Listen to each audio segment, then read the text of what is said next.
Ready graphics? Ready theme? Cue back. Good evening. For your information tonight. Hi, I'm Jesse Mullins. And I'm Lauren Milberger. And this is FYI, the Murphy Brown Podcast. Jim and Doris making out like hot little school children. I have been wrong my entire life. You know, he's a bit of an Eeyore. That it was the first new piece of television in the 1990s. And on today's episode, we'll be talking about Season 2, Episode 14. What are you doing New Year's Eve? Hi, it's Lauren. Hey, this is Jesse. And welcome to our season finale. Oh, right. It's the season finale. It's our season finale, not the show season finale. Yeah. But our season finale. Last year, we ended with a New Year's episode, and so we thought it would be proper to end this year with a New Year's episode. I'm just excited. I know what day it is in my life. Oh, so same. Wins all around. So we have a very special guest in studio for this very special episode. Very special guest. Will you introduce yourself? Hi, it's me, Anita Flores. I am the special guest. I am so happy to be here. I also host a podcast about Frasier. Yes, you do. Yes, and I think I'm excited just to talk about Murphy Brown, and I probably will make a lot of comparisons to Frasier. I'm ready for it. I've already made some notes. I'm Amazing. good. Wonderful. Tell everyone the name of your podcast. Right. Yes. Well, see, you're better at promoting than I am. The name of my podcast is I'm Listening, a Frasier fan podcast. Available on everywhere. Stitcher, Spotify, iTunes. Those are the ones that come to mind right now. Yeah. We will also say that we have been lucky enough to chat with Anita prior. We got to hang out with Anita on her podcast. Right. That is going to come out I can't wait. at some point. I can't wait either.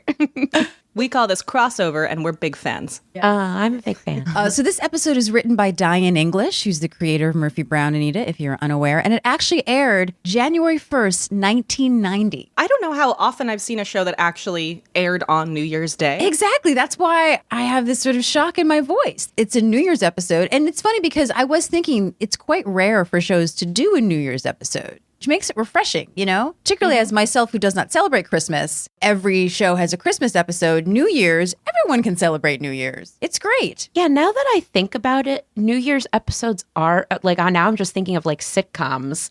Like Friends has definitely had some New Year's episodes. And I feel like there was a plot of a Seinfeld episode where they're talking about how they're going to ring in to the year 2000. But yeah, now that I think about it, I can't really think about New Year's episodes. It's always Christmas Because people are episodes. usually on hiatus during that time, Right. and they like the episodes to kind of line up a bit with what's happening, at least in America. And unlike in the UK, thinking of that, we don't really do sort of the Christmas special that they are known for doing in the UK. Yeah, it's become a convention that I think nowadays people are trying to bring back or bring more to the forefront of American television. But there's also I think within American culture, there's a huge travel culture within the holiday season, which is why so many things go on hiatus, because nobody's really sitting down watching TV. Yeah. Right. During that time period, it's interesting you mentioned as somebody who doesn't celebrate Christmas, that reason and the fact that we have a diverse group of friends, Michael and I always send out New Year's cards. We're like, this is the holiday card that everybody in our culture actually can recognize. Yeah. I'm trying to make that a thing, actually. So I'm so happy because I love the idea of giving gifts on New Year's because it's like renewal. Oh, here's something to take you into the new year. And obviously, it's just another day, but there is sort of this idea around New Year's of new beginnings and starting over. And I mean, obviously, you have your New Year's resolutions and then they go away after 3 months. But the idea of, hey, I get a clean slate, whether it's literal or not, figuratively in my head, to start over, here's a gift for that. And I've been trying to do that, but I'm the only one who does it. So I'm so happy. Girl, I'm in. I'm all in. I do resolutions on my birthday. I do that too. I do that too. I do like the idea when you were talking about starting, sort of a New Year's tradition. I think something I've learned truly only until probably this year is that you can create any traditions that you want. Yeah. I think that's something that I have learned extremely recently.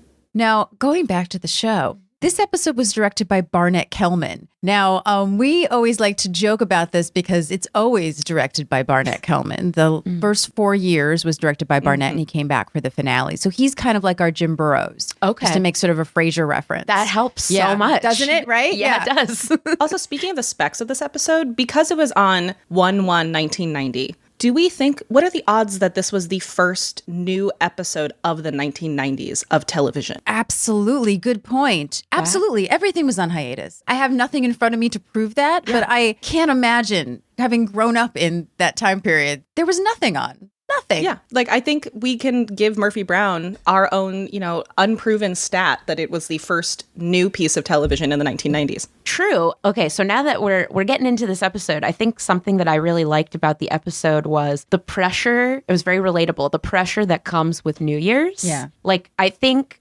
going back to, do things that you actually want to do for New Year's makes all the difference. Because to me, all the pressure comes from going to parties. It's like, I feel like that's where all the pressure comes from. And then when you take the alcohol out of the mix, you're like, what am I doing here? Well, and also the argument about like the pressure of, as an attendee, what type of party you want to go to. Like, you kind of get that pressure of like, no, of course I want to go to a rager because that's what we do. Like, that's the cool, like we want to get sparkly and we want to stay out super late and we want it to be insane. And sometimes all I want to do is like play a board game and be lame. Yeah. Exactly. Yeah. But I think also it's kind of a modern theme. I mean, it doesn't go that much into it, but until I would say like in the last decade or so, there was no shame attached to forcing someone or making them feel bad for not drinking. Whereas I feel like now in society, there's definitely a conscious movement out there to be, you know what? Not everybody likes to drink. That's right. Just because it's New Year's, just because it's a party and it's an event, if someone doesn't want to drink, you accept that and you offer them something else. You don't just goat them into going, oh man, why are you not drinking? And as a person who's not a big drinker, that has been very refreshing to me because I always was given this pressure. And that's, I think it comes from both sides. My fiance is a teetotaler. And what's that? I'm Irish German, so I'm not. Teetotaler is sober without the It's an old term. negative reason why. Interesting. Teetotaling is just choose not to drink. And not because you're sober. But I believe it Sure. it used to have a bad connotation, and it came from the idea that you're just a tea drinker. Probably comes from like the 1800s, like, right? You're good at this, Jesse. It's not spelled like tea. Oh, it's not. Oh, never mind. No.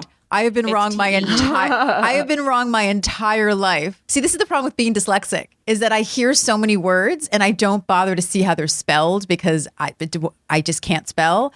And that's hilarious. I looked it up because I'm a history nerd. Yeah. And it is actually from the early 19th century. And obviously... Are you talking about teetotaling? So I have it up. Oh, you do? Okay. This makes much more sense. It looks like it comes from the word temperance. Temperance. So I have a quote from the Charleston Observer Oh, you're quicker than me. about where it specifically came from. Please. Was from 1833 at a meeting of the Preston Temperance Society in 1833. The story attributes the word to Richard Turner, who was a member of the society with a speech impediment. No. Yep. And he was trying to say that they must insist upon total abstinence. Oh my God. But he stammered on the T. So it's total abstinence. And that's why they're called teetotalers. It's like almost like a typo changing the course of history. Also, when you mentioned the Charleston Review, not that I know anything about it, I'm just picturing, yes, those are the people drinking tea, people that work at the Charleston Review. You see why maybe I thought this? I'm just picturing people wearing top hats and monocles. Yeah. It makes sense. My teetotaling vegan fiance loves tea, Yeah. Lovely. you know? I had thought about the episode. The reason I haven't really seen Murphy Brown is because, unless I'm wrong, was it streaming at any point anywhere, No. or is it currently? So it's not streaming. Yeah. And what channel was it on? It was on CBS. It was on CBS. And when did it end? It ended in 1998. Right. It was really a small chance that I was ever going to watch it. No, it was on TV Land, probably. You might have caught it there. Well, I didn't have cable. Oh, there you go. So that's a big thing. I didn't have cable, so I didn't have Nick at Night. I'm sure if I had had access to Nick at Night, I would have been watching Murphy Brown travesty reruns for you. And when I watched that episode, it really made me realize I haven't seen that many episodes of Murphy Brown, and I really liked the episode. I was definitely, like, as I was watching it, thinking like, oh wow, like, oh, this is another, like, these are my coworkers, but also they're like my family kind of vibe, and like just also really open. Like it's definitely a serious subject, like the fact that she's a recovering alcoholic. Oh, yeah. And it really just goes right into that, or like early on. And yet it was still so funny, but very earnest, Yeah. which I really like. I mean, that's really the sad part. And that's kind of what gave us the impetus to start this podcast, that it wasn't streaming. And as we talked about on your show, it is the music, unfortunately, and so it may just never happen. Now, there are illegal ways in which it is out there, We're not going to tell you what they are, but you can that's all find right. it. You may find it on our social media. Maybe I'll figure it out. Yep. Maybe figure it out. It's sad because exactly the reaction that you're having is the reaction that I think a lot of people will have if they just could get their hands on it. Right. Not to mention the fact that people are going through television series, like they're a 2-hour film. They're devouring them. Yeah. I think I've told the story on the pod. I may have told it on your pod, but I always think of the story of Tina Fey with her 14-year-old daughter who would get a recommendation, go into her room and come back and go, "What's next? What do you have for me?" Okay, go into her room, watch it, come back. Okay, what do you have? So there's such a generation of people, including ourselves, who want more content. Right. And so if they hear, "Oh, this show, I heard it's really good. It had a lot of Emmys. It was a big thing. I'm going to try it." I can't tell you how many people who have come up to me and told me that they're going through Cheers right now because it's on Netflix or on Hulu or something. Yeah. Well, I mean, I've mentioned this many times on my podcast. I haven't really gotten into Cheers yet. And I think, there's two factors at play. One, I think the setting of the bar kind of bums me out. I mean, a bunch of white middle-aged men drinking in a bar is not happy for you. And I also have, I have yet to move past or just accept Sam Malone as a character, just Ooh. as a, really arrogant and oh, this is what. It's a hard character to meet now. Yes, Right. yes. And so Murphy Brown, how refreshing. She's obviously a feminist. And from what I just saw of all the characters, who these people are almost immediately, including Miles, who thinks he's drunk, but he's not. Oh, and, Miles. and what is the name of the kind of serious reporter who, That's Jim Dial. Jim? Jim Dial, my beloved Jim Dial. Yeah, our Jim. favorite. Jim definitely has a Frasier-esque air yes. about him, kind of reserved, but also supportive and has a good time, has a nice passionate kiss with his wife oh at my the God, end of the him and Doris. episode.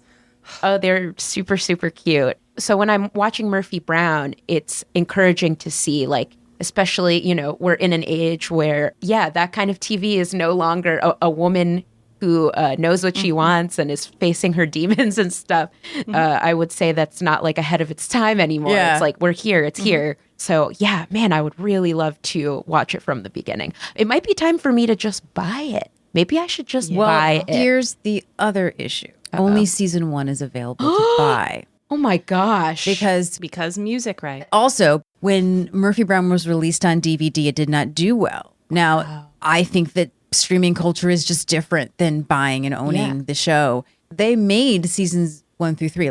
They were ready to go. But because the music rights were so expensive, it didn't outweigh the cost of how much the first season did. I feel like the fact that the new sort of reboot, I know kind of there was one season and that's it. Yeah. And the fact that there was low DVD sales, all of this to me has to do with the fact that no one can watch it anywhere. Yeah. That I think that is the biggest honestly, reason. when they announced the revival and we kept waiting for them to release it, I was shocked because the whole thing about revival culture is the fact that it is available to everybody. Exactly. And so the audience becomes a snowball and it just keeps building and building. Right. Yeah. Well, Will and Grace got announced, and then right after that, Hulu had the full series. Yeah. But also before that, it was streaming Well, they had the box sets, or the box set. it wasn't streaming, right. but the box sets were all out. My friend owned all of them. I own a lot of seasons of Will and Grace. It was at least kind of available. And the Yeah. fact that it's just not was kind of I think a nail in their coffin, unfortunately. It Absolutely. didn't give, I think it was, and it's not their fault. It was, I feel like Warner Brothers and, you can't really say CBS because Warner Brothers is who owns the rights to producing it as streaming. I mean, there's so much logistics that I just don't get, but it was really shooting them in the foot. And they really did not, it wasn't fair to them. Yeah, I just think it really stinks that it's the only reason people aren't seeing it is because they can't. Yeah. But I just, if anyone's listening who can make it all available, I think I would buy it, honestly. I really want to watch it from the beginning. Also, it was a perfect transition in terms of I definitely watch Frasier before I go to bed a lot. It definitely helps me get into a nice sleepy spot because it's just comforting. But I watched one of my favorite episodes falling asleep last night, which was when Niles has a Halloween party. So it was like Oh my God, yes. it was a beautiful transition going from that to first thing this morning. I woke up and watched this New Year's episode. I also didn't really know, and now I'm starting to understand what the issue is with the music, because I didn't know that there was, is it like new music at the beginning of every episode?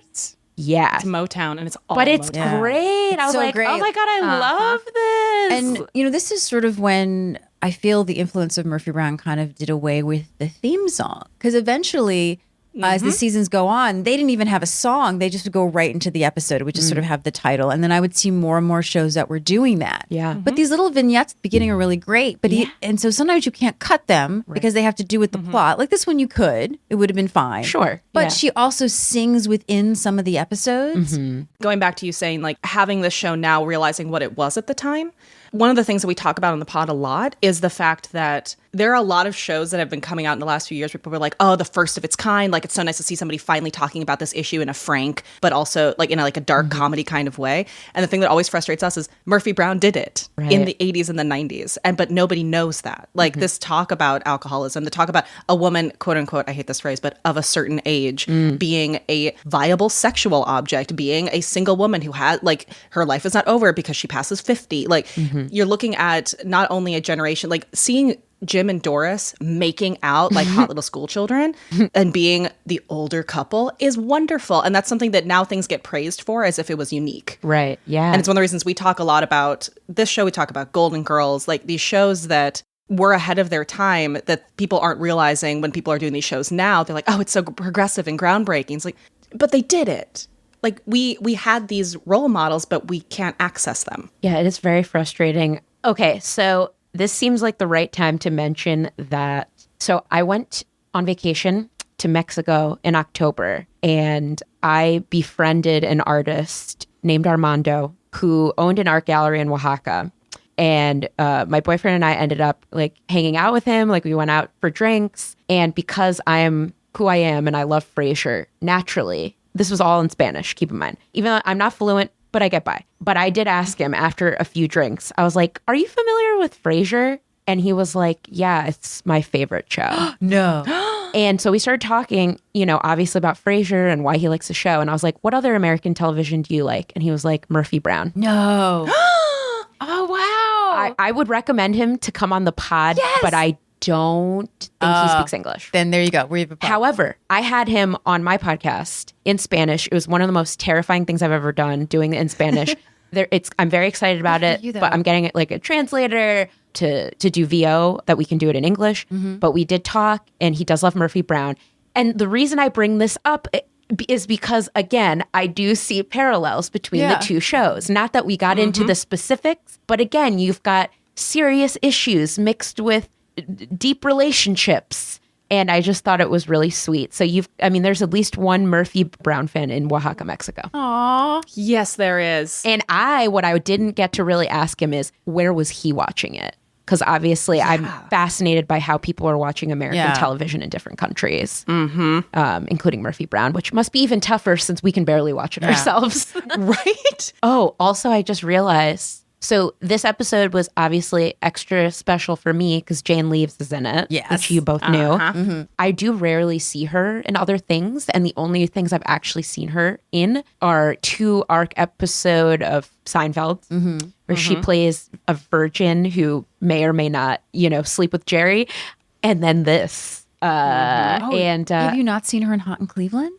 haven't really watched Hot in Cleveland. I don't know if that's streaming anywhere. I know it was on TV Land. That's where it originally aired. But I haven't really seen Hot in Cleveland. So yeah, I really haven't seen her in much else, but I did enjoy her in this episode. But yeah, when I was watching her in this, it was interesting because I think it was confirmation for me that she does switch up the accent a bit. Yeah. Because when I was watching Frasier, I think this, came to me over time. Her accent definitely changes on the show. And it's definitely more, speaking as a non-British person, in Frasier, it's very almost whimsical and Mary Poppins-esque early on. But then watching this episode, which was on before Frasier, it fully confirmed that for me. Okay, she's switching it up. I don't know what she actually normally talks like. I think that this is how she normally talks. Yeah, it sounded normal. Yeah, my understanding is that when she was on Frasier, she was doing in some capacity a Manchester accent. Right. Yeah. I wonder, based on what you're saying, if maybe she was told to make it less harsh for Americans so they could understand her. It could be. Yeah. I was just going to say that if you want to see Jane Leeves do different accent work with the British, she guest stars on an episode of Murder, She Wrote, in which she plays a really posh little twit. Ooh. And yeah, it's a very interesting version of RP. I would definitely check that out. Also, I need to check out Murder, She Wrote. Yeah. My parallel show. I love it. That also brings up something. I have a lot of things I was going to talk about within the episode, but since we're already bringing them up, I forget if you remember we told you that at this time, Jane was dating Grant Shaw, who plays Miles. If you did tell me, I forgot, and so interesting. Yes. And so the reason it reminded me to mention it now is because they both were on Murder, She Wrote. And when Grant was on our show, he talked about how they both went to like the anniversary party for Murder, She Wrote. We've heard both stories. Were you guys dating before she was on the show? We were. Okay. And Diane, I think, if I'm remembering correctly, she might have asked me, we're interested in bringing Jane on. Would you be all right with that? Mm-hmm. And you know, what am I going to say? Yeah. Don't hire my girlfriend. You know what I mean? That's not a good look. No.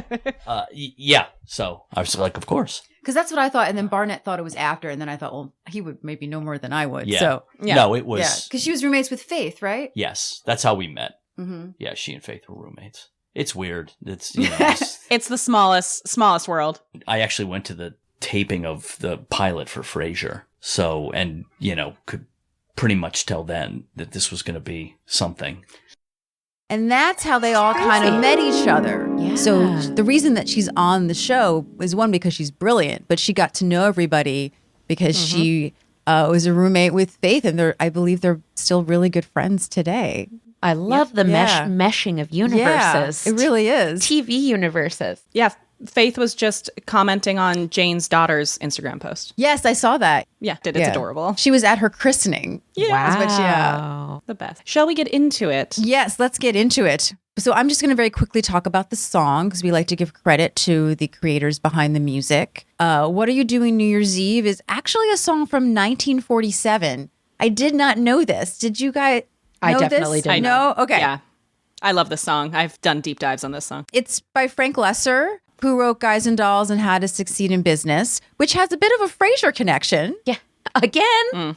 Because Guys and Dolls and How to Succeed in Business, co-written by Jim Brose' father. It was originally recorded by Margaret Wedding in 1947. It hit the charts with the Orioles, peaking at number 9 on the Billboard's best-selling retail rhythm and blues chart in December of 1949. But a fact that I thought was interesting, which I had mentioned to Jesse last week, and I love what you said, Jesse, if you remember, was apparently Frank Lesser hated that this song was only sung around the holidays. He did not write it as a holiday song. He felt that it was a song to say, oh, I've met you and I love you. What are you doing far off in the future? Like, let's make a date for New Year's because I can't see spending the rest of my life without you. Do you remember what you said, Jesse, when I said that? Well, my thing was like, you know, there's intention and then there's, you can't, I mean, literally been talking about this with separating J.K. Rowling from Harry Potter in that, you know, once something is out there, it no longer belongs to the creator. It ends up belonging to the people who absorb it. Right. That's how we're, you know, keeping Harry Potter in the good place. But if you write a song that literally says New Year's Eve in it, it's gonna be a holiday song. Yeah. Yeah. I'm so sorry, sir. I understand your frustration and your intention with the song, but you put a buzzword in the title and thus we're gonna keep it in that time. Yeah. I mean, my favorite version of it is the Harry Connick Jr. one because I just think it's one of the sexiest versions of that song I've ever heard in my life. Oh, I'll have to hear that That man version. can do no wrong. I'll have to check out all of these versions. This is the only one I've heard. There's a lot. Everyone from Bette Midler to Ella Fitzgerald has recorded this song. I got a long On their list. holiday albums. Yes. Lovely. This version is from 1975, and they are a Motown group, Gladys Knight and the Pips, as opposed to just Gladys Knight. We're not going to talk about Gladys Knight today because she's such an amazing woman, actress. Many people may know her as the Bee on The Masked Singer. So she's gotten a lot of popularity, but Oh my gosh. She was the third runner-up in the first season, but we're going to talk about her later on when another song comes up. So the original Pips mostly made up of her family, and it was her sister and her cousins, and then eventually it became her brother and her cousins. And you may know some of their songs. I Heard It Through the Grapevine, The Midnight Train to Georgia, one of Rolling Stone's best 500 songs of all time. They disbanded in 1989, but they were in the Rock and Roll Hall of Fame, the Grammy Hall of Fame, recipients of the Rhythm and Blues Foundation Lifetime Achievement Award. And the funniest story is that when they were approached to be signed by Motown in 1966, and everyone was like, oh my God, this is amazing. We're so on board. And Gladys Knight was like, no, we're going to get lost for some of their larger names. I don't want to do this. This is a bad idea. And she got outvoted. That's just a little small information about the Pips. I learned something new. I know. Oh, also, the Pips are named after a relative of theirs whose nickname was Pip. Oh, Not what I thought. So should we get into the episode? let's. So we have the song that's playing and we have our little vignette. Now, I tried to find out who this guy was. Did you find out, Jesse, who this guy was?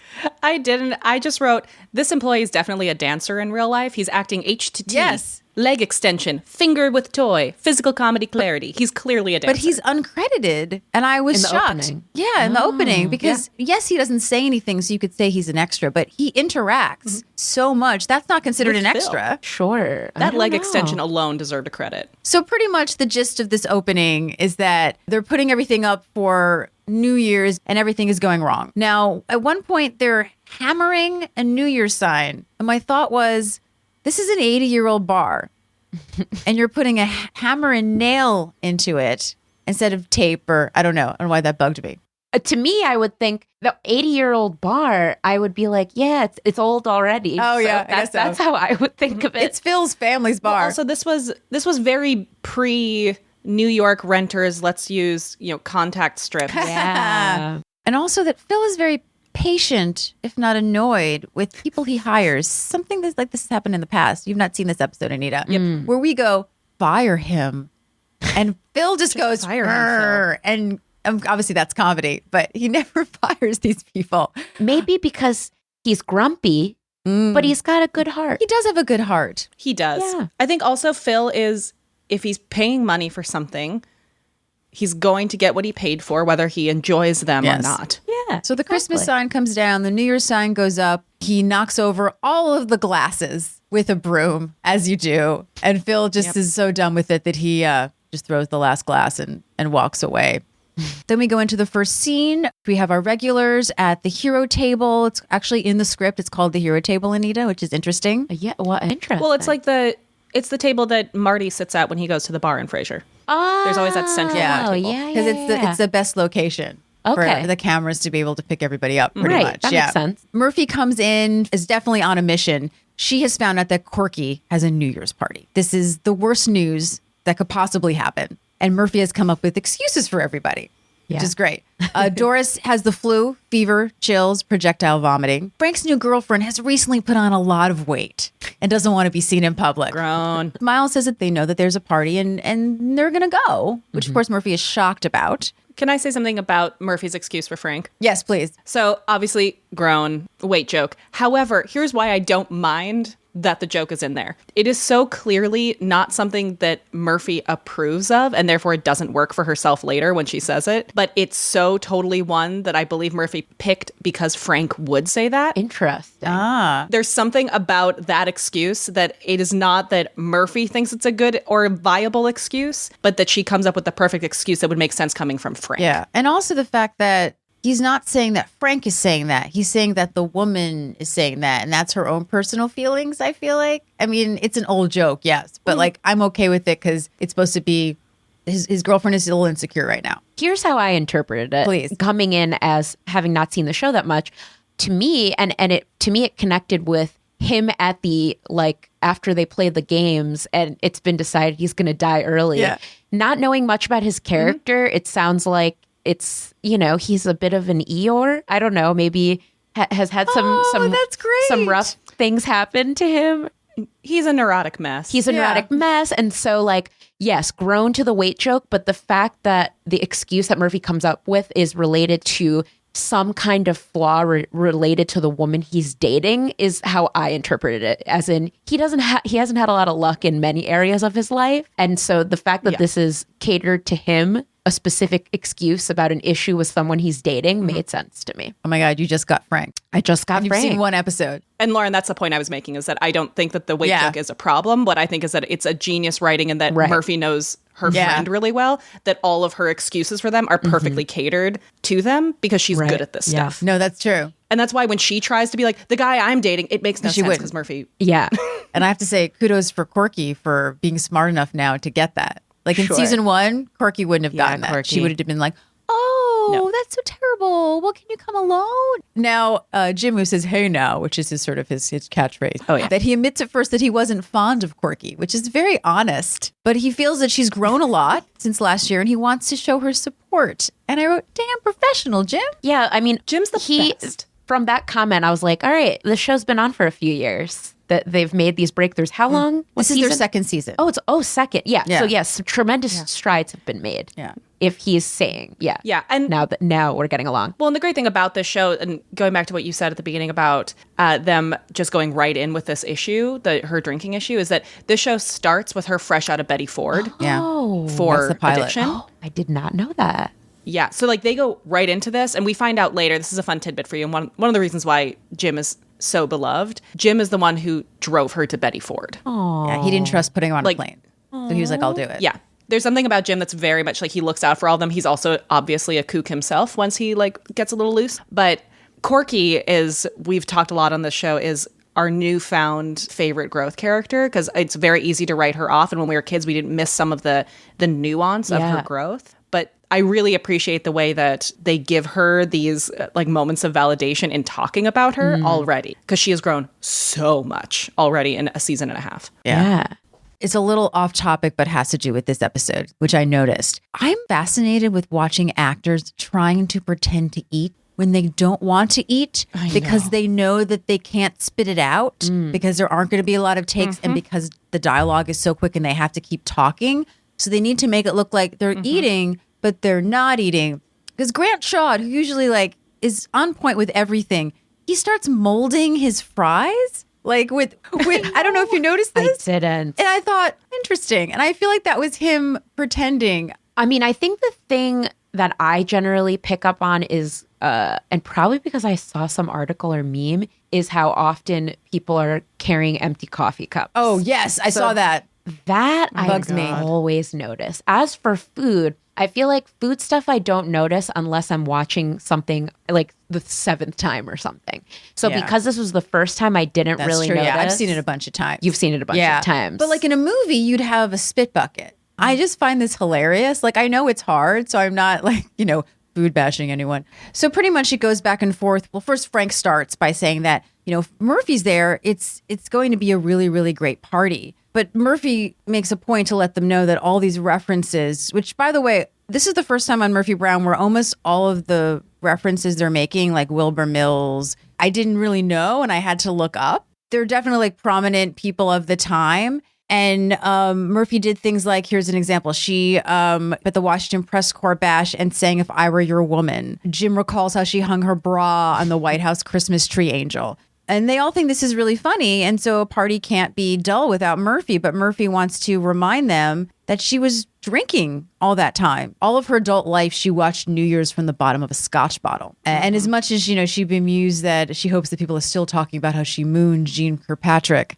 she thought it would be nice to live through her 40s. So no more party doll. Phil lets her know that that's okay and they love her either way, even though his 1982 bar tab paid for wood paneling in his basement. So then finally Corky finds them. Murphy pretends like she didn't know that there was a party. And Murphy makes up an excuse, as we mentioned, tries to take Frank's excuse as to why she can't go. But Corky, she cooked all this food. And then at the end of the night, they're going to watch Heidi. I know exactly which version of Heidi she's talking about. I also Oh, have it really? on VHS. Oh, yeah. It's funny because I wondered if this is also a reference to the famous screening of Heidi on television that interrupted a football game and people didn't get to see the end of it and they were really, really upset because it was time for Heidi to air and the football game wasn't over and they missed the Raiders coming back and winning. What a time to be alive. So Murphy really needs to confess to everybody that New Year's Eve is amateur night. Once a year, everyone goes out, drinks too much, and puts a lampshade on their head and passes out. For pros like her, New Year's Eve was no excuse and she's retired her jersey and she doesn't want to take any chances. So Miles chimes in, and this is where we have the discussion, right?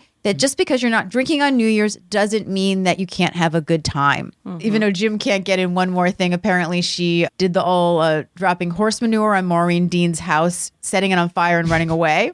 Jim loves these stories. Murphy's a notorious prankster. She is. Sounds like it. So Murphy drunken pranking, I can't even imagine. And that's the thing I thought of, is that we find out later is that she still does these pranks. So she still is herself, which is what she was afraid of in the pilot, was that she wouldn't be herself without the alcohol. Right. So pretty much the end of the scene is that everybody comes together for Murphy and they say they're going to be there for her. Frank's going to pick her up, kind of be her date, bring her home, no pressure, that she can do this. She seems a little unsure, but she wants to spend New Year's with her friends, so she says yes. Oh, I do want to say that the lampshade comment made me laugh out loud because I have a Christmas DVD set of 4 Office holiday episodes.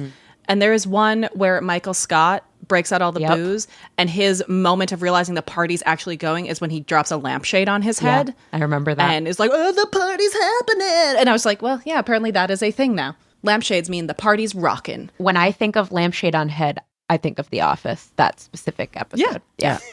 It's a very sort of like old thing that I don't know where it comes from, that you would get so drunk that you would put a lampshade on your head. Apparently it was And I've rampant. never seen it in real life, by the way. No, just but it was, FYI. I heard that joke all the time growing up in sitcoms, and I was like, where is the rampant thing that you're putting a lampshade on your head? Where did this come from? Like, It has to come from something. was it I don't know. There's a lampshade next to me. I've never considered putting it on my head, but perhaps I've never been properly 90s drunk. Maybe it's 90s. 80s, Maybe 90s it's 90s drunk, and it comes from specifically these Hollywood types who have access. Yeah, they started right. it. They have access to all of the alcohol and drugs, and at one That's of at true. some sort of cast party, somebody maybe put a lampshade on their head, and that's where it started. Yeah. I just made that up. I don't love know. it. Or maybe it's from the 20s when there wasn't really much to do. And also, Oh, a little flapper with a lampshade. yeah, and the alcohol was probably, pretty strong during. Doing a Charleston Exactly. Yeah. with a lampshade.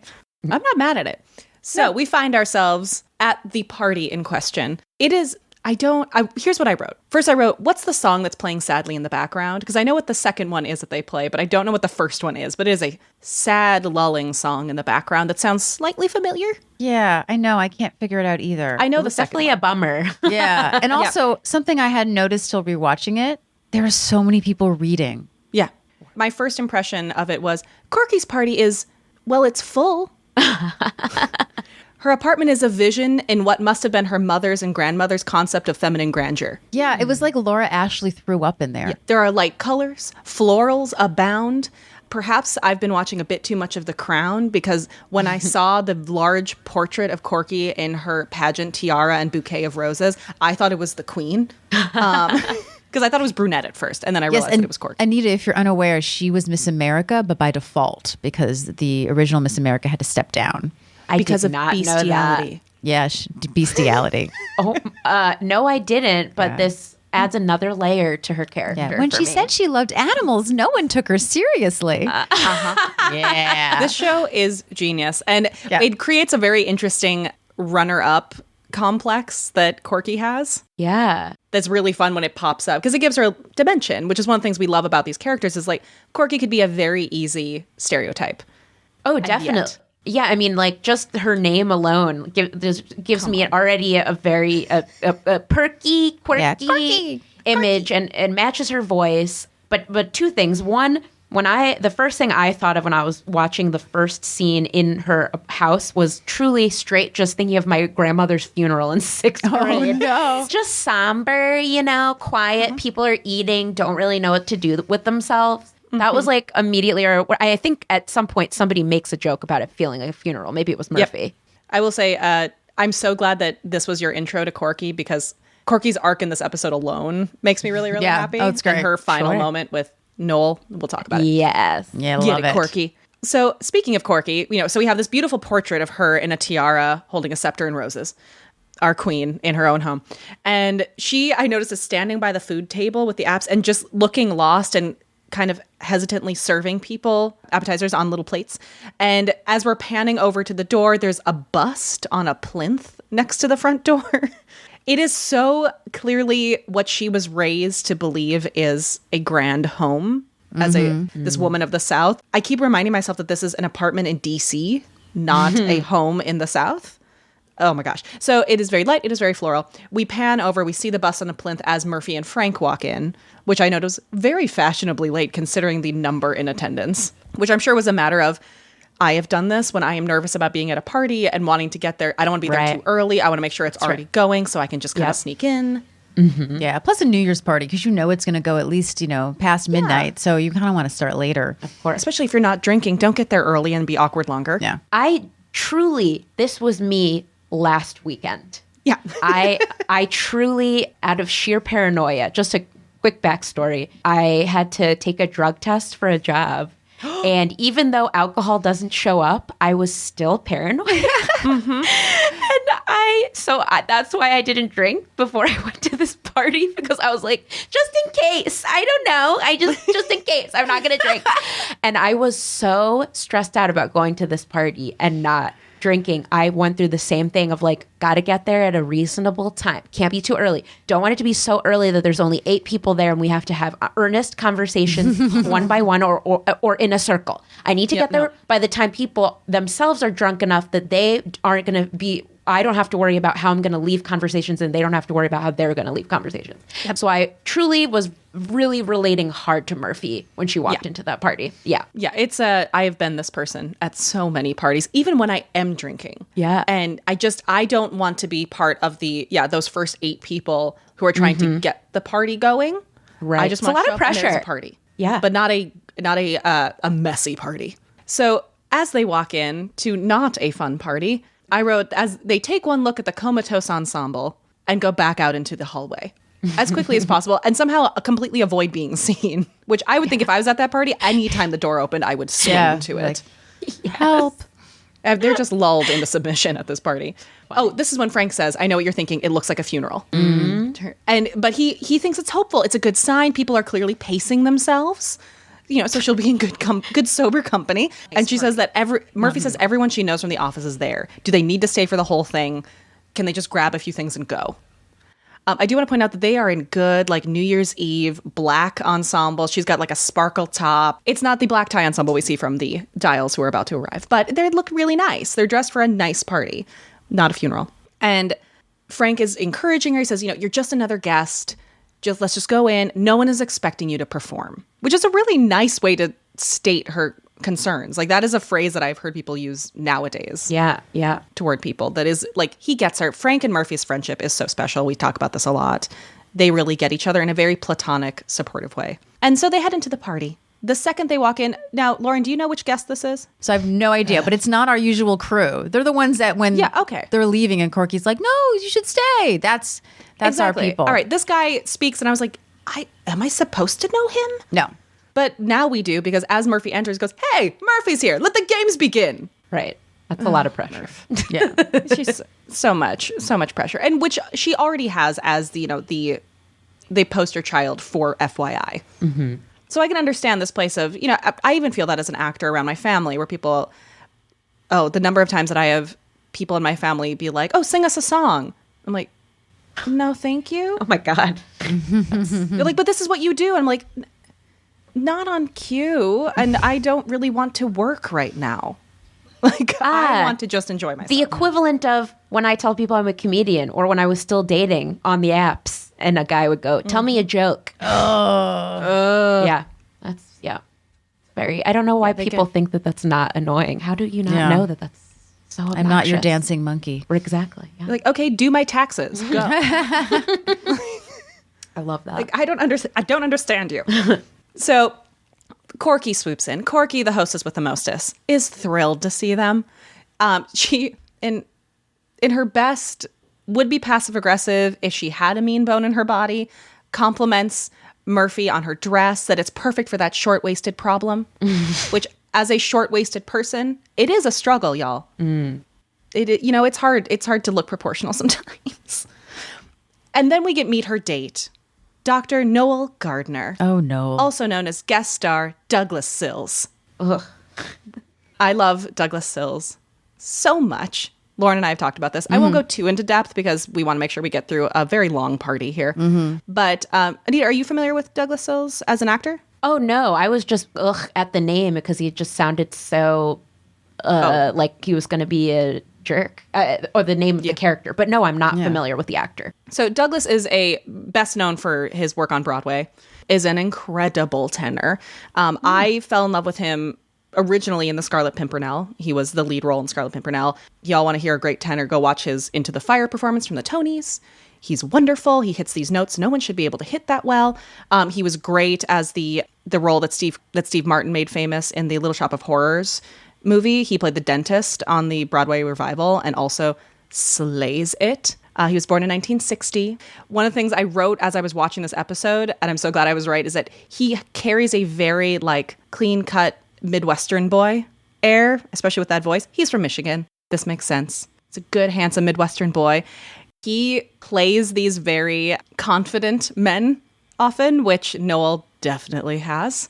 He grew up in a Jewish household in Michigan, and he's very close friends with two of my favorite creators in the world, Sam Raimi and Bruce Campbell, and grew up with them in their like childhood making Super 8 films during their early Evil Dead years. Never would have guessed he was part of the tribe. Me neither. But he's gotten a really solid reputation as a stage character actor. Works a ton in Southern California, and then, of course, came over to Broadway and has worked a ton over there. Most recently, he was in the musical of Dave in D.C. The year before, he was in Warpaint. Yes, that's what I saw him in. I saw him in that.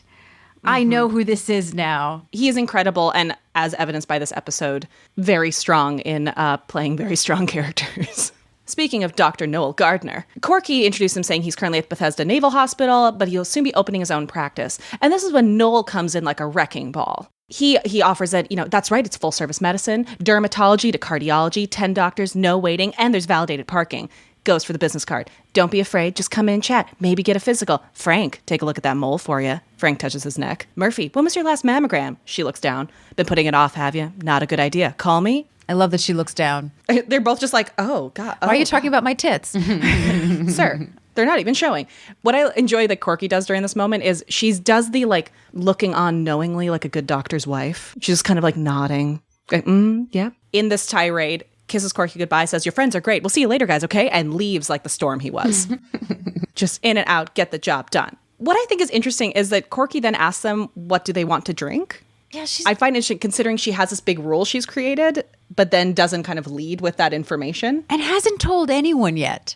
Were they all thinking, oh, the alcohol's coming later? I think they did. Yeah. I've never been to a party like that where it's we're going to wait, we're going and bust it out like closer to midnight. And I get that with like Bubbles, but considering people have been giving her bottles of wine, we found out, like, I want to know where they think it was going. I think that would have come up pretty early. Yeah. Somebody would have been like, okay, where's the bar? That's what I think a normal situation would have led to. I generally ask that question. Yeah, very much so. Yeah, there's an obvious area where all the alcohol is usually when you go to a party. Murphy says she'll have a club soda on the rocks with a twist, which very refreshing order, actually.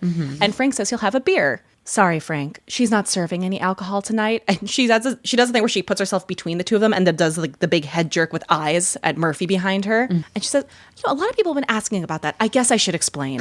And Corky takes center stage in her apartment. Yeah. Oh, Cork. She announces to the room at large that there will be no liquor tonight because she decided to make it a dry party. And as the people start to grumble, she does her like Corky thing where she does like the at the waist bend over an arm yell that she is such a like, specific Corky move. She goes, I did it for Murphy. We all know she's a drunk and I didn't want to put any temptation in her way. So go on and party knowing that you've done something to help your coworker.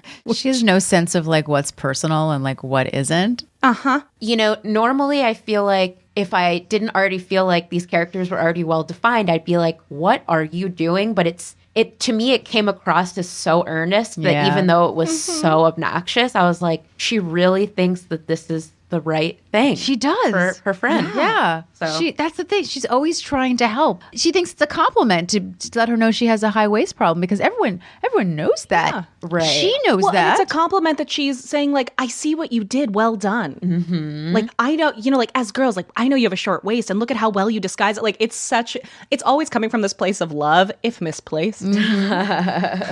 Sweetie. Unbridled enthusiasm. Yes. Is what I get. Oh, yeah. Murphy responds to this announcement with a call callback to the first scene saying Meryl Streep's probably having a lot of fun right now. Oh, that's right. I forgot to mention the whole that Corky tried to invite Meryl Streep and she didn't know who the hell she was.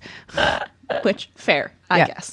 Yeah. She's only been on TV for like a year. Which at this point, where were we in Meryl's career? Had she done like Sophie's Choice and that yet? 1990? Ooh, I don't know. 1990 definitely had done Sophie's Choice. Yeah, she was Meryl Streep by that point. She's Meryl. Yeah, I think she's just starting to like go, maybe I should do a comedy. Yeah. And we were all like, not yet. Yeah, Not she had yet. already done what? Kramer versus Kramer? Yeah, because that was the Yeah. 70s. She won an Oscar for that. She's so yeah. young.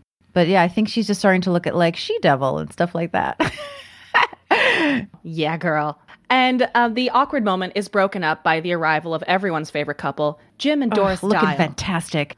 Looking great. They're cute. Her dress has pockets. Her dress has pockets, and she has one of the most glorious overcoats I've ever seen. That like jewel purple thing, which you can tell she's wearing like a ball gown underneath because of the shape she makes. It all matches. And then it sort of dawned on me. I was like, are they the same age as like the Marvelous Mrs. Maisel? Yeah. And they're like a little bit younger. So they would have been, they probably met when they were like in their early 20s, I guess. But I was like, it's kind of that same period. Like she's dressing because that's what she was brought up to dress as. Like this is New Year's, everything matches. It's like such a different era. Well, as they're about to say, they met on New Year's Eve, 1961. So if we think about what you were wearing at the time when you were a young thing in 61, Yeah, this it makes does. a lot of How sense. long have they been together? That's a good question. Do we ever find out how long they've been married? I guess a long time. If they Yeah. met in 1960.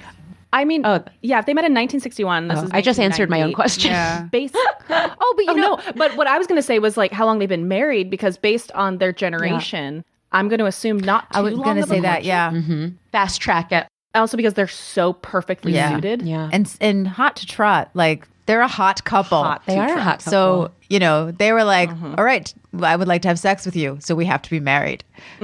Well, and think about it. Like they met in 1961. We're post-war. So there's this like we're getting into like the the decade of love, and like there are these two kind of clean cut but clearly a little randy. Like I think they just jumped right in to that love. I can match. sense the heat between them. Yeah. So I'm gonna say I think that they were probably married by the next Yeah, New Year. probably. In fact, they're so good together. And this by the way, is the first time we meet Doris. Oh, okay. So it's amazing how much chemistry and how comfortable they are with each other. I mean, obviously they're professional actors, like they're good at that. But I kept Googling, trying to see, did they work together in the theater? And I don't think they did. So it's just a testament that they just connected, and you feel like they have been married forever. Yeah. Well, and like Janet Carroll's brilliance is just the fact that, so we know Jim's greetings at this point. We know his like hello and hey now and all these things. The fact that Janet Carroll immediately walks in, Jim says hello, Doris says hello in the same voice. Like the confidence for a character actress to walk in and basically just play Jim Dial in female form. Yeah. Such brilliant casting. And clearly she, we'll talk about her. She becomes a fixture for, oh gosh, there's a great phrase on Playbill, her obituary. She frequently played characters that were great fun for viewers, but spelled trouble for the other characters on the show. Yeah, Janet that Carroll. was her on Married with Children, probably a lot too. Yes. Yeah. I knew Janet Carroll from her big break in Risky Business. Yeah, see, I did not watch that till I was an adult. I did not realize she was the mom in Risky Business for a long time. I probably shouldn't have watched it till Yes. I was older, but here we are. So I wrote, Doris is divine in a purple coat and brooch. We love a brooch here on this show. Jim, handsome as ever. The man just gets better with age. He is the fine wine of my life. Corky exclaims, Jim, Doris, welcome. I imagine that to Corky, Jim and Doris arriving is like, oh, thank gosh, someone who appreciates the beautiful party I've created. Wealth, glamour, brooches. Look at him. She says, look at you two in black tie. Now, Lauren, did you type this out? I did not know. I Or do thought you want you me would to do it as a singular reading. You 'Cause I would do will. it. But the thing that I do love about this section, which you're going to get to, is that they both live their life like news anchors. Yes. It's so beautiful. Thinking of it as like a new viewer, you've been hearing about Doris since season 1. He mentions her, that she's, clearly got him wrapped around a finger, but we're not sure what type of finger we're looking at. So to have someone walk in and just do a line by line share of a news report is satisfying in a way that I'm not sure anybody expected. No, and you feel like this is how they have every conversation. What? Oh, that was 1965, and they just like banter back and forth like a volley at perhaps Wimbledon, which we'll get to later. It's such a great way to introduce that character, I felt. So Doris says, yes, well, New Year's Eve has always been a special date for them. We met on New Year's Eve, 1961. Jim says, the world was fraught with change. Doris says, U Thant became the interim secretary of the United Nations following Doug Hammarskjöld's death. Jim says, American and Soviet tanks faced off between East and West Berlin in a dispute over border transit rights. Doris says, and a little chimp named Enos blasted off from Cape Canaveral and orbited Earth twice. The way she says twice is I know, it's like Earth. twice. Twice. It's actually kind of hot. It's such a headline. And Jim compliments her on the festive home, gives her a bottle of bubbly as a hosting gift. She thanks him profusely, but regrets to share that she's not serving alcohol tonight. The Murphy problem. She's the worst. Man, she just reminds me of a younger, sister that means well. That's how. Yep. Yeah. Plus, they're both blonde. So Corky just always receives an oh bless. Yeah. Yeah. Exactly. What I like is in the background when she says the Murphy problem, Jim is leaning into Doris and just nods knowingly, oh, we know. So she says she'll do the same thing to all the other bottles that people brought tonight. She'll give it to the party next door.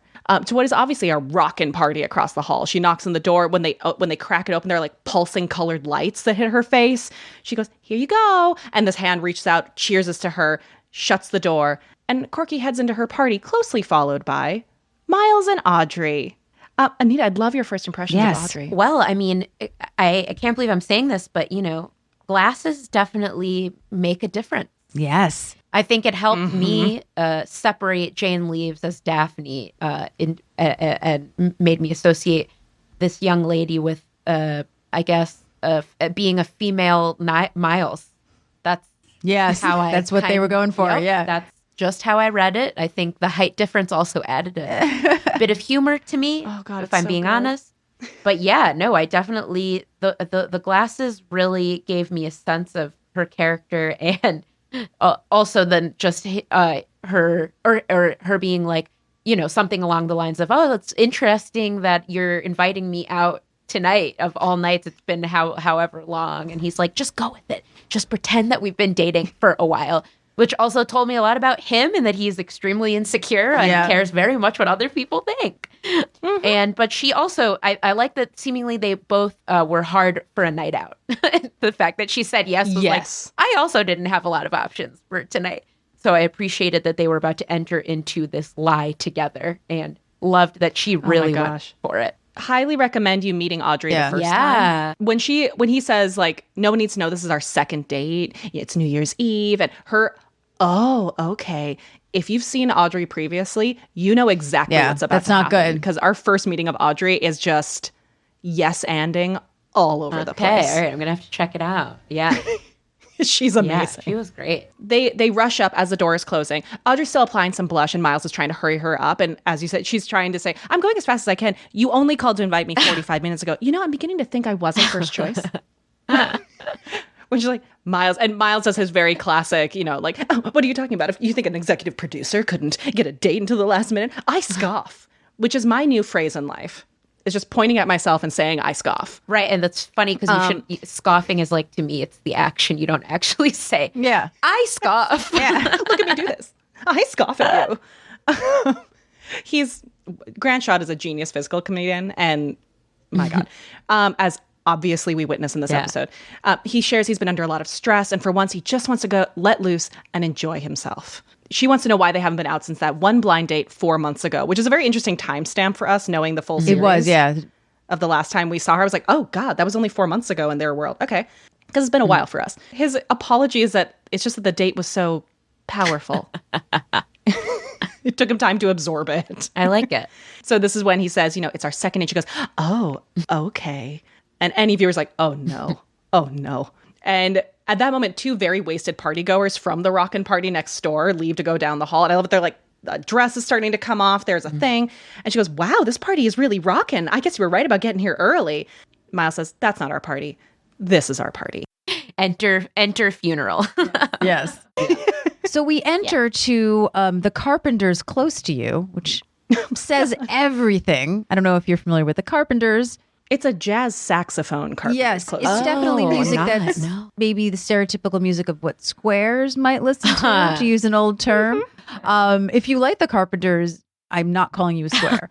But that would be the comic interpretation in 1990 of playing the Carpenters in such a way. They have a great Christmas album. I'll stand by that. This is where we're going to meet what I refer to as Fun Miles, where Miles is trying way too hard to be a fun guy, which I've met people like this, where like their voice changes and they're lower and you're like, what are you doing, man? Like, we know this isn't you. No, I'm a fun guy. I'm going to do this. And hey, and he's just putting on an entire act, as you keyed into very well, Anita. He's a very insecure person. So Miles introduces Audrey to Corky. Corky is surprised because she would think that she would have known whom Miles was dating, which of course leads us to Audrey to save the day with her huge lie. They wanted to be private because they've been seeing each other steadily since the Prince of Wales introduced them at Wimbledon.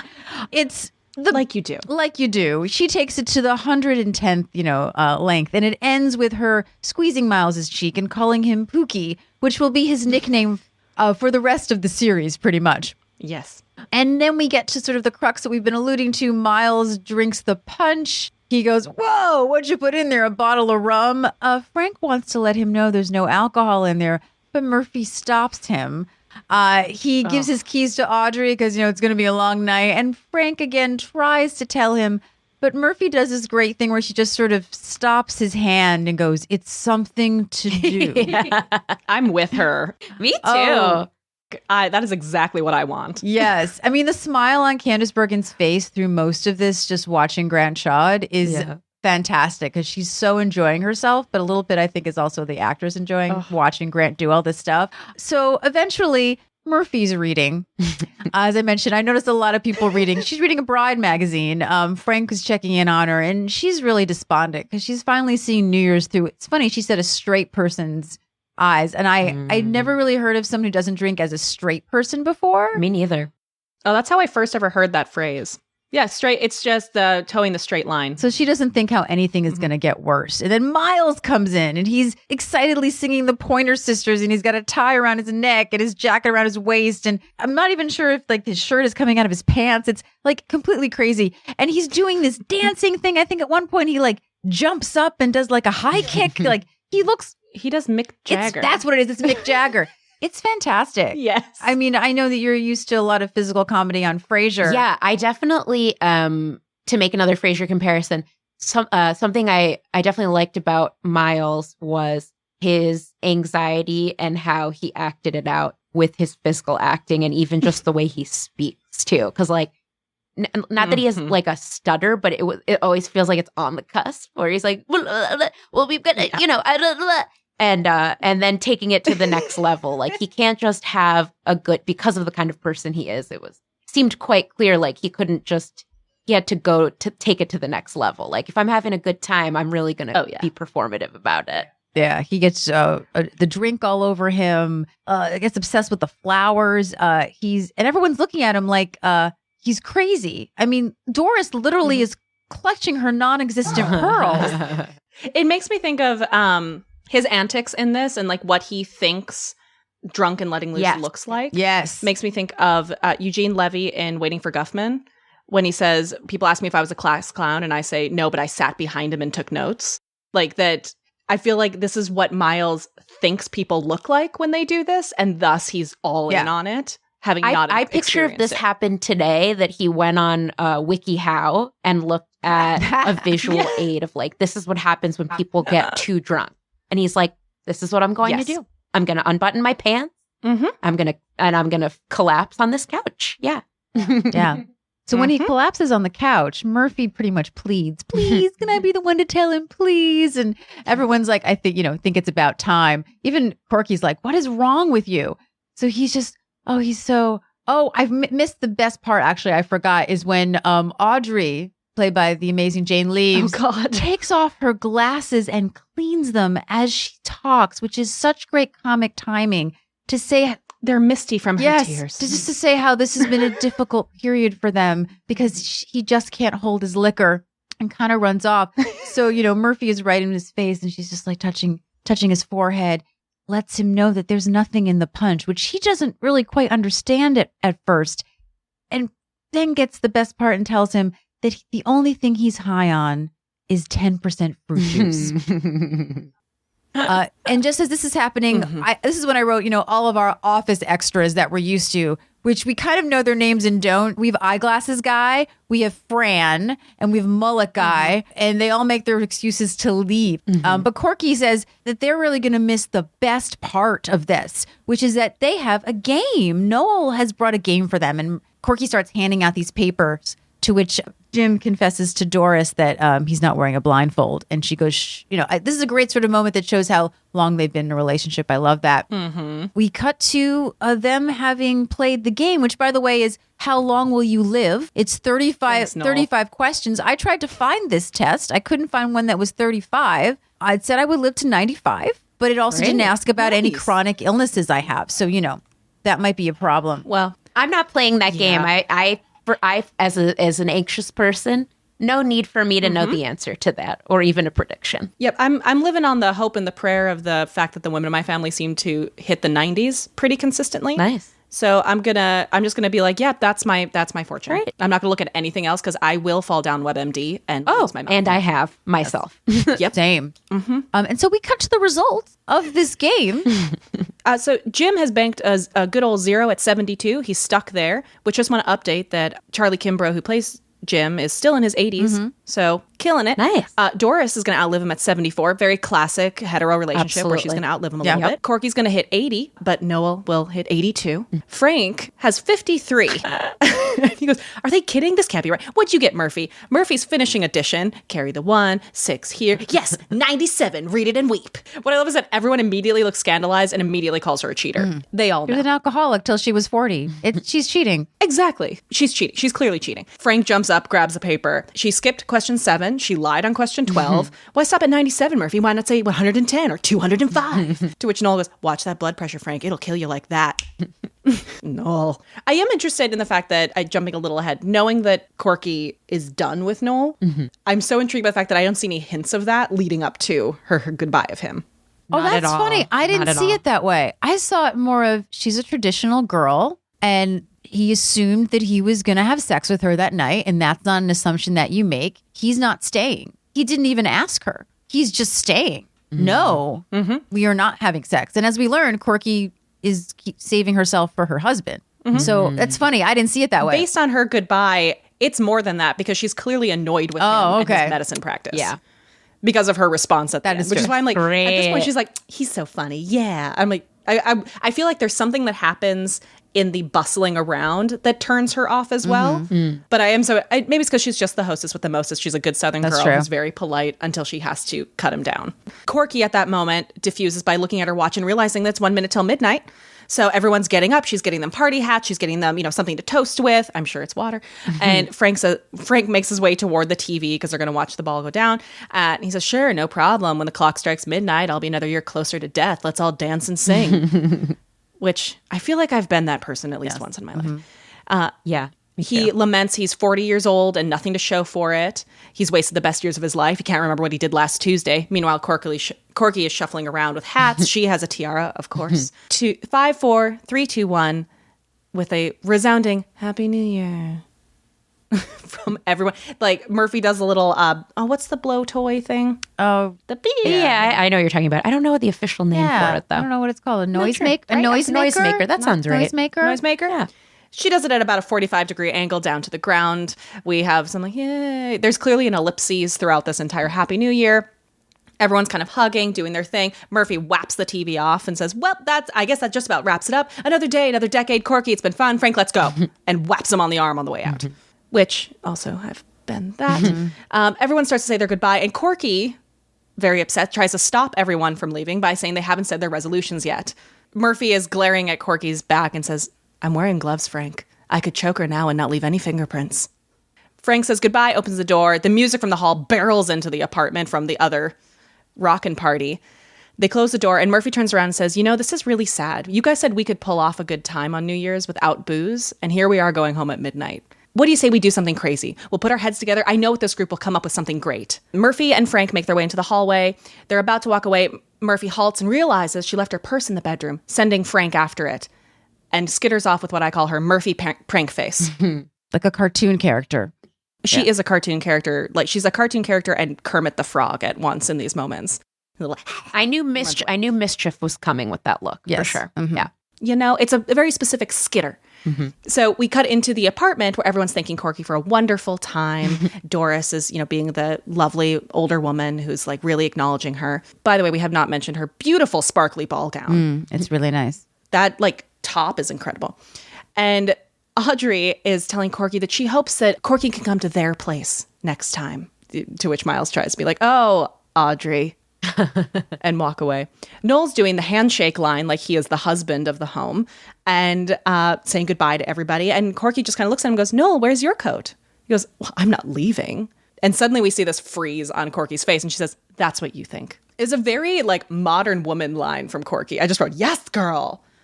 And he does what is one of my least favorite things that a man can do and condescendingly say, "Hey, Corky, get serious." And then tries to make the joke of, "Do you know how hard it is to get a doctor on New Year's Eve?" And Corky looks him in the eyes and goes, "Socialized medicine, Noel. It's coming. It's coming very soon." To which I wrote, sigh.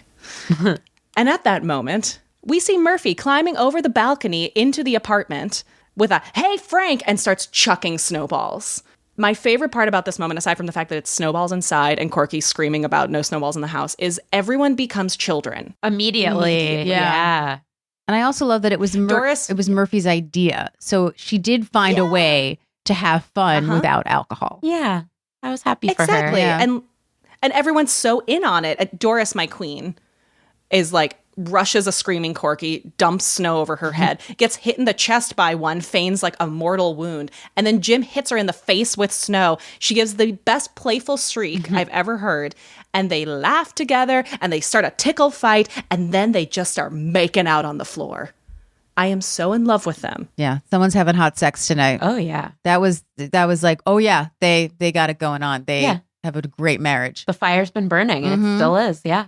Oh, what a match. And what a great thing to be like the sexiest couple in the episode is the like elder statesman and his wife. That gives me something to look forward to. Like, I love to see people over, I don't know, what, 35? What is that considered on TV, elderly? Alluding to a hot sex life. Give me more. I love it. Same. Yeah. Get it, Jim and Doris, get it. So then we actually go to the end of the night. Murphy is at her townhouse. But in the townhouse, of course, is Eldon still painting. And I think this is one of the first time we actually really see a mural of his, which is interesting. I mean, we've seen him paint, sort of do a black and white version of something, but this is still kind of a painting, which you don't usually see. Usually it's on the ceiling.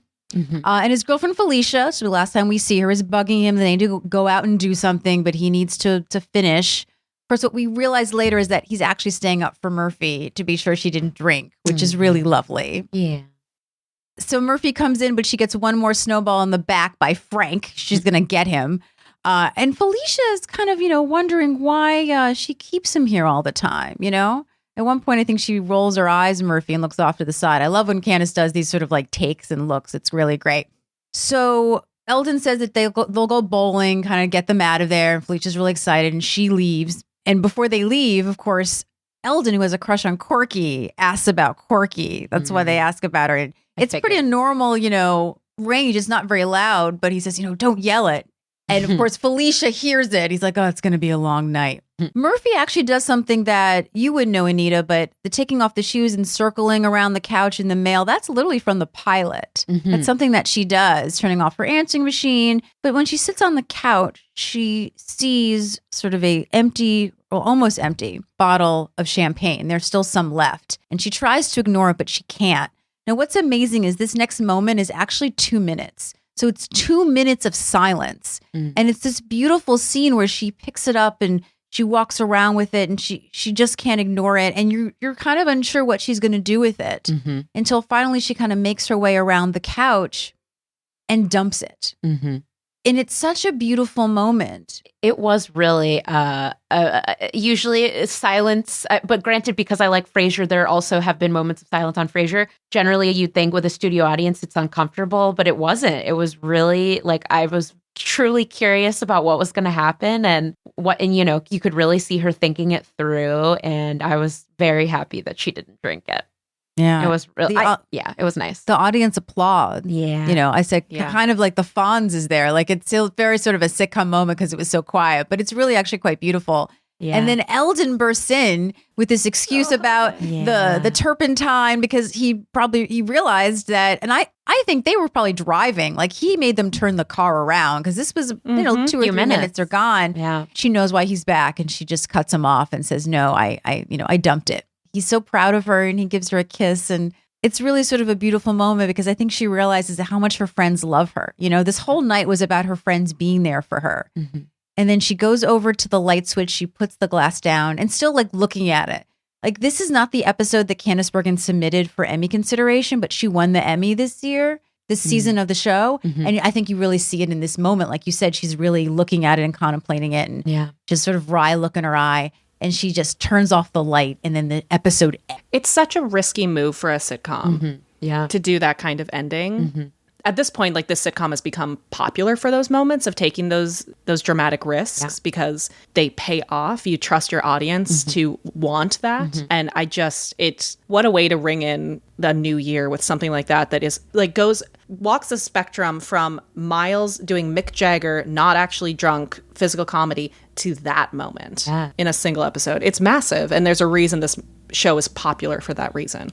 And that was definitely one of my favorite moments of the show was her contemplating. To me, how I interpreted it was definitely at the first moment she sees it, to me, I read it as like, she's considering it. But at a certain point, after 1 or 2 times where she's just looking at the drink itself, I started to interpret that as her getting past that she was going to drink it and more reminiscing, thinking about like, okay, going through the moments of what alcohol was in her life.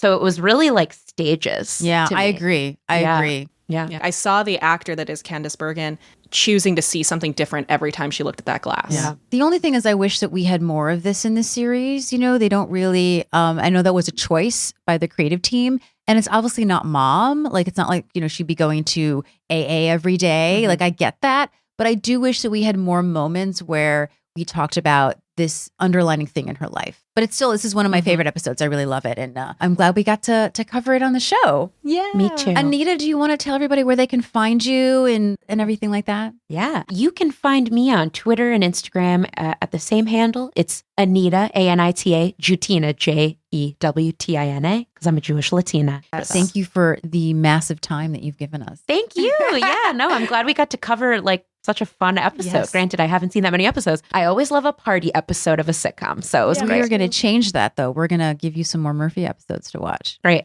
Love it. Thank you so much for having me. Thank you This for was really being on the fun. show And we'll see you soon. for another edition of FYI. The Murphy Brown Podcast.